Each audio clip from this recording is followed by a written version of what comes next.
said that, we would like to hear from our chief guest here today, and some insights and guidance and direction from our chief guest, Shri Suresh Prabhuji. May I have the pleasure of welcoming you and to speak, sir.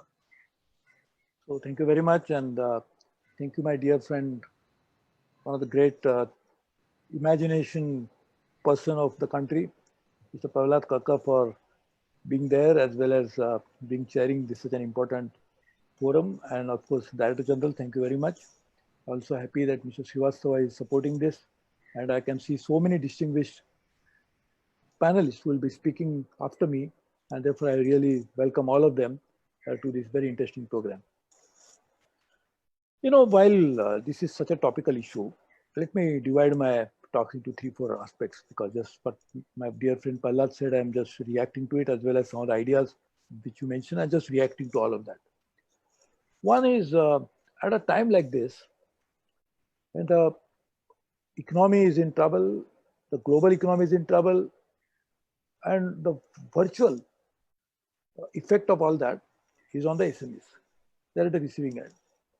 So the challenge is, how do you build SMEs? So one, there are many reasons, and I've spoken on it many times, including at the UNIDO forum only recently, a few days ago. So let me focus on IPR part of it. Normally, SMEs by definition are small. You can increase the size of definition, but still, as compared to the larger businesses, they are small businesses. So the challenge for SME is, how do you build a business model?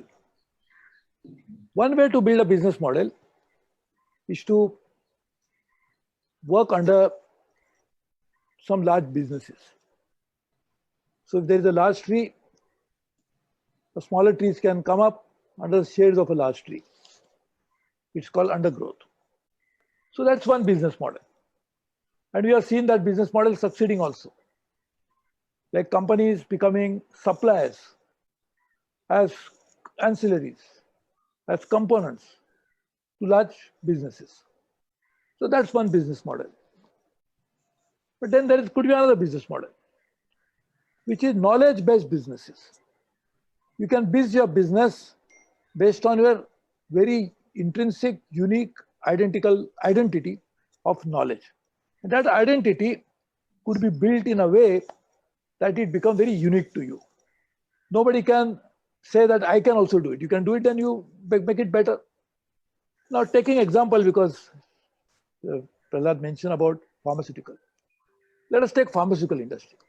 Either you can have a loan licensing model, in which you make medicine for a large brand and you just get paid for the conversion charges.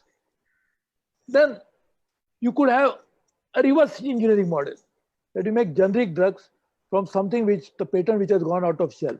So you can do reverse engineering, change process and do it. But a third in same pharmaceutical could be that you can develop your own molecule. Now, if you look at same business in pharmaceutical, the first, you can have volumes but no profit margin. In second, little better profit margin, but in the third, the profit margin can be huge, because that's where you are putting entire knowledge. You are developing molecule, you are registering a patent, and therefore you make a lot of money in that. So to do that, the SMEs will have to think about a new business model. Whether we should be doing only contract manufacturing, or we should do for getting into higher value addition by doing knowledge-driven businesses. We need both. It's not that we have to do either of the two. But intellectual property right-driven businesses, IPR-driven businesses, will have a better profit margin.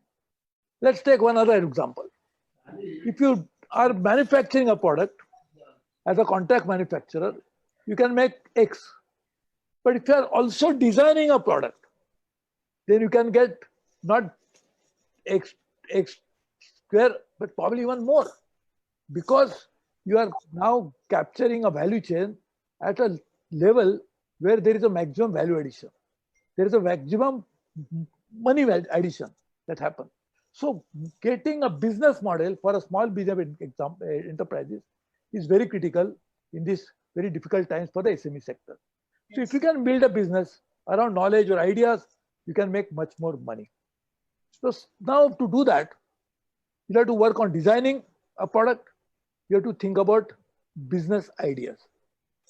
All technology companies actually started very small in India as well as globally. The best brands known globally today were very small companies, very, very small. Some of them started in garage. What it means? That they didn't have anything else except idea. They were in garage, but their mind was full of opportunities. They could think very big, though the small area of operation was very small. So we have to think about small is a limiting factor when you are talking about production for a particular level. But small is a fertile ground for coming out with new ideas. In fact, new ideas can get born there itself. So therefore, now we have to build up model around us intellectual property. The second part is the geographical indication that you talked about. Yes. In fact, I was, as a Minister of Commerce and Industry, we started this in a big way, a campaign for geographical indicator. I started one shop in Goa airport because I was also the Minister for Aviation. In fact, I decided that time all 100 airports in India would have a geographical indication shop because that will provide employment to local people. Yes. You mentioned about I being a 4-time Lok Sabha MP from Konkan. The Alfonso mangoes are the mangoes which are grown only in that area. But if you don't have geographical indication, how will you get it? Basmati is a geographical indication. If you don't register it, how will you get it? So registering a brand, registering an idea, registering a naturally designed product given to us by nature is something which gives you a lot of value to it. So therefore, we have to work on it. The third aspect of it is related to patents and oral IPR. India has actually a robust intellectual property rights system, which is TRIPS compatible. As you know, the trade-related intellectual property rights system, which is part of we are part of a signatory to that. We have made a law into that. In fact, you're right that patent laws, patent registration were taking a lot of time. Yes. We modernized the entire patent office, it was under me. And we made sure now that we have reduced the time limit considerably. And now we should be working on it even more. But that is an issue, which was an issue, which we try to address. But if you don't register an IPR, you lose, as you mentioned. But respecting IPR is very important. Yes. Because if you don't respect IPR, what is the value to that IPR? Nothing. If I make a film and you can see that film in a pirated form, even before it is released, then I lose everything that I made. My entire creative value is gone. So therefore, we are working on administering intellectual property right very effectively. And that again was one of our thrust area. I can go on and on, but I can see so many speakers. So let me tell you one thing, that in my 10 cabinet position, my first ministry under Atal Bihari Vajpayee was Ministry of Industry. And that time, the industry ministry was not fragmented like today. Even SMEs was part of that ministry. Yes. The DIPP was part of that ministry. The entire DP was part of that ministry. At that time, SMEs, I had prepared in my short stay in that ministry at that time, though I became industry minister subsequently twice after that. I had actually working for SMEs rejuvenation, which is an ongoing process which we are still doing, and Prime Minister Modi is focusing on it.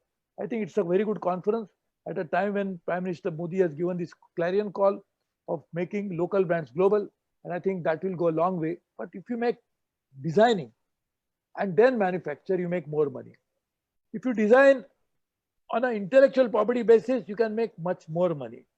If you can do something which is so different than others, you can even make even more money. So I think the challenge is not just to do business in SMEs, but to now make it knowledge-based, ideas-based, which can be protected through an intellectual property right regime, and we should try to take it forward. So thank you very much for inviting me, and please be assured of complete support from me for this idea. And whenever you call me, I'll be available to take this idea forward to help my small and medium enterprises friends, because they are the backbone of India's economy. They are the ones who support the economy of India as a whole. So we must support them, and we should try to work with them. Please count on my support.